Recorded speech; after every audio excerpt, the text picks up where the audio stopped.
Congratulations. You've officially been voted the person most likely to be taken for granted. If you're an ISFJ, you are currently being used. Right now, today, at your job, in your family, and probably in your best friendships. And the worst part?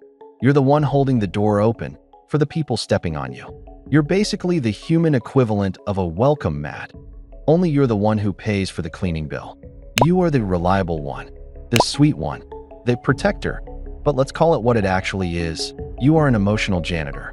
You spend your entire life cleaning up messes you didn't make, for people who wouldn't even offer you a paper towel if you were bleeding out. You're the person who brings a homemade lasagna to the office potluck while everyone else just brought bad vibes and store-bought napkins. Being an ISFJ isn't just a personality type. Sometimes, it feels like a life sentence without the possibility of parole.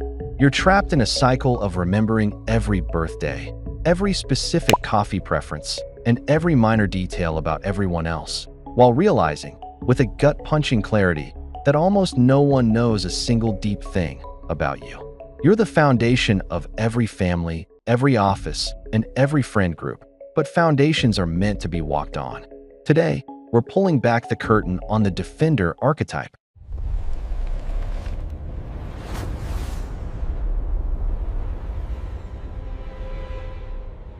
We're not talking about your kindness. We're talking about the silent, exhausting, and often invisible hell of being an ISFJ. Let's talk about your brain. For an ISFJ, the mind isn't just a thinking tool. It's a high-definition, 4K digital recorder that never hits the delete button. Your dominant function, introverted sensing, or C, means you don't just live in the present.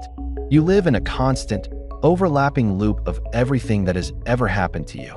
Your brain is essentially a high-capacity external hard drive that only stores things that make you cringe at 3 in the morning. In a fast-paced American culture that tells you to just get over it and move on, your brain is a historian of your own failures. You remember the exact look of disappointment on your mother's face from 12 years ago when you forgot to take the chicken out of the freezer. You remember the specific word you mispronounced in that 9th grade presentation, and how the back row laughed for precisely 2.5 seconds. While everyone else has moved on, you are still replaying the footage, analyzing the should-haves and the could-haves. This mental archive makes you incredible at your job, but it's a torture chamber for your self-esteem. You don't just feel a current wound. You feel the resonance of every similar wound from your past. You don't just see a person. You see a walking history of every time they let you down, or every time you didn't stand up for yourself. You are tethered to the past by a golden chain. It's rich, it's detailed, but it keeps you from moving forward. You are a prisoner of the way things were, and that makes the way things are feel like a constant, annoying betrayal. Then, there's your extrovert feeling, or Fae. This is your gift, but it's also your greatest thief. It's the part of you that is hyper-attuned to the emotional atmosphere of the room. You are a human barometer. If someone is uncomfortable, you feel it in your bones. If there is tension, you absorb it like a high-end microfiber sponge. The suck factor here is simple. You have no boundaries. Because you can feel everyone else's needs so vividly, you prioritize them over your own until there is absolutely nothing left of you. You've become the yes person, not because you're weak, but because the guilt of saying no feels like a literal physical weight in your chest. You'd rather stay at work until 9 p.m. finishing someone else's spreadsheet than deal with the 3 seconds of awkwardness that comes from saying, "I have plans." You find yourself doing favors for people who wouldn't even pick up the phone for you. You find yourself fixing messes you didn't create, in offices where you're already overworked, and in families where you're already the unpaid therapist. And the worst part? People start to expect it. They don't see your effort as a sacrifice anymore. They see it as your default setting. You've trained the world to treat you like a doormat because you're too kind to tell them to take their muddy shoes off. You are the martyr who forgot to ask if the cause was even worth the dry cleaning bill. If this is hitting home for you, if you feel like I'm reading your private Slack messages or looking through your browser history, it's because here at Mindveil Mind, we don't just look at the labels. We look at the soul behind the 4 letters. We're building a community for the deep thinkers, the quiet observers, and the people who feel like they're living on a completely different frequency than the rest of the world. If you want to understand the why behind your who, I'd love for you to join us on this journey. Go ahead and hit that subscribe button right now and turn on the notification bell. It helps us keep these deep dives going and ensures you don't miss our next exploration into the human psyche. And if you've ever felt like that invisible anchor we've been talking about, leave a comment below with the word "seen." Let's show each other that while we might feel invisible to the world, we aren't invisible to this community. Also, if you know another ISFJ who needs to hear that their struggle is valid, share this video with them. It might be the first time someone has truly described their inner world without calling them a sweetheart. Now, let's get back to the shadow side of the ISFJ experience. Behind that warm, caretaker exterior lies a cold, sharp, and often brutal internal critic. This is your introverted thinking, or T. When you're stressed, when you've given too much and received too little, you fall into what's called the CT loop. This is when you stop caring about social harmony and start obsessively analyzing your own life like a forensic investigator. You become a detective in a cold case file where you are the only suspect. You pick apart your relationships with surgical, almost scary precision. Why did they say thanks instead of thank you so much? Am I actually a good person? Or am I just doing things so people won't leave me? Because you don't often share these thoughts, fearing you'll burden others or, God forbid, create tension. They fester. You become an island of cold logic in a sea of repressed emotion. You start to see the world as a series of obligations and flaws. You become cynical, not because you're a mean person, but because you're tired of wearing the everything is fine mask, and your T is finally telling you the truth, that you are being used. But instead of changing the situation, you just use that logic to beat yourself up even more. You are a judge who refuses to grant yourself any mercy, sitting in a courtroom where you are also the executioner. Finally, we have to talk about your inferior extrovert intuition. In healthy types, this is the function of possibility and creativity. It's what makes people invent things and dream big.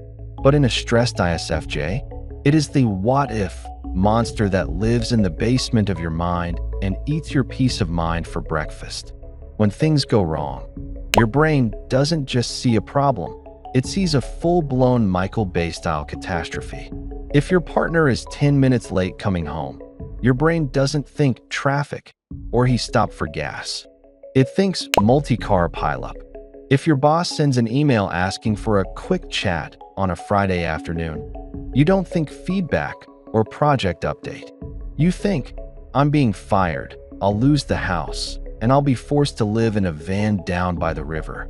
You live in a state of low-level, constant anxiety about the future because you can't control it. You crave stability because the alternative feels like total chaos. This fear of the unknown keeps you in jobs you hate, in relationships that have gone cold, and in habits that no longer serve you. You would rather be miserable in a familiar cage than free in an unknown forest. And that, perhaps, is the saddest part of being an ISFJ. You are often the person holding the key to your own prison, but you're too afraid of what's outside the door to actually use it. You're like a person who stays in a bad movie just because they already bought the popcorn. There's also a professional reason why it sucks to be an ISFJ, the reliability trap. In the US corporate world, the reward for being the most reliable person is simply more work. Because you are so good at what you do, and because you do it without complaining, people stop seeing your excellence and start seeing your standard. You're the office Swiss Army knife, but everyone treats you like a plastic spoon. If a chaotic coworker does a good job once, they get a standing ovation and a Starbucks gift card. If you do a perfect job for the 500th time in a row, nobody says a word. You have become the given. You are the oxygen in the room, essential but invisible until you're gone.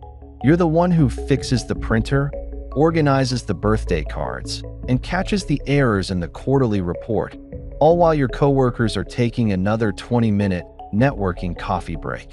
This leads to a specific type of burnout that is unique to your type. You aren't just tired, you are depleted. You feel like a ghost that is slowly fading away. You realize that if you stopped doing everything you do, the world around you would collapse. But you also realize that nobody would notice why it collapsed until it was way too late. You're the hero of a story that no one is even bothering to write down. ISFJ burnout doesn't look like a loud explosion or a midlife crisis where you buy a red convertible. It looks like a slow, quiet, fading away. It's the day you stop checking in. It's the day you stop remembering the birthdays. It's the day the invisible anchor finally snaps and sinks to the bottom of the ocean. And even then, you'll probably apologize for being so dramatic while you're underwater. In a culture that celebrates hustle, main character energy, and shameless self-promotion, you are the one doing the actual heavy lifting without any of the credit. You spend so much time making sure everyone else is okay that you forget that you are a person, too. You aren't just a utility. You aren't just a protector. You are a human being with needs that are just as valid as the ones you spend your life fulfilling for everyone else. The world sucks for an ISFJ because the world is designed to take from those who don't know how to stop giving. But here is the truth. The world won't stop taking until you stop offering yourself up as a sacrifice. You are worth more than what you can do for others. You are more than just a list of favors and finished tasks. So, why does it suck to be an ISFJ? It sucks because you've been taught that your only value lies in what you can do for others. It sucks because you're a 10 out of 10 person living in a 3 out of 10 world. But here is the Mindveil truth. The world doesn't own you. Your memory doesn't have to be a prison. And your kindness is a weapon that you are allowed to use for yourself. The moment an ISFJ stops asking for permission to exist is the moment they become truly unstoppable. You have the discipline, the memory, and the heart to change everything. But you have to stop being the foundation and start being the architect. If you're ready to stop being the world's doormat, start by setting one boundary today. Just one. Tell someone no without giving an excuse. See what happens. The world might shake, but you'll finally be standing on your own 2 feet. I'm the voice of Mindveil Mind. Thanks for watching. Now, go do something for yourself for once. Buy the expensive coffee. Take the nap. You've more than earned it.